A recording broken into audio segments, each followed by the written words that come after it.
אני שמי חסן אבו כף. אני נולדתי כאן באום בטין. אני גדלתי פה.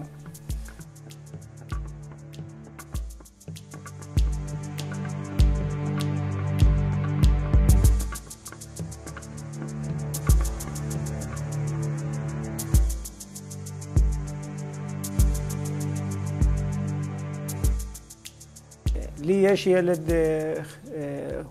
חולה שהוא זקוק למכשיר סיפאק בלילה. במכשיר הזה צריך חשמל כל הלילה. בהמשך, לפני שנה וחצי, שנתיים, אמרו שהוא חייב להיות מכשיר סיפאק על מנת שהוא יכול לנשום כמו שצריך בלילה. המכשיר הזה עוזר למכשיר סיפאק, זה עוזר לו לנשום אוויר בלילה. רק לנשום אוויר תוך כדי שינה.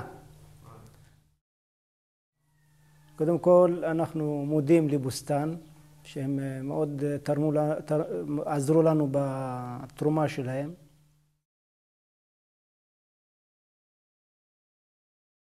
We work with social workers in Soroka to identify families that are in need of the system, so they can be anywhere in the unrecognized villages. They don't really use the diesel generator anymore. Sometimes they do, like if they need, it's not enough electricity for the refrigerator because they use it for other things. לא, אני בחרתי במקום הזה, מקום מתאים לשמש. זה גם קרוב לבית, זה גם קרוב.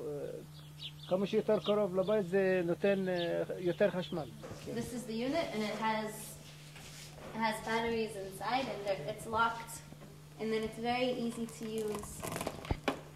Just a couple plugs.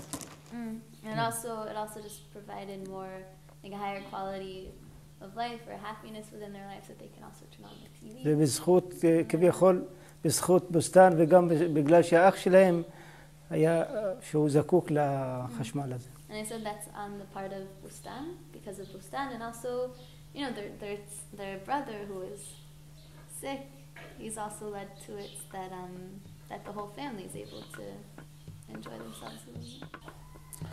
אני אופטימי. You are an optimist. כן. He's an optimist. אינשאללה.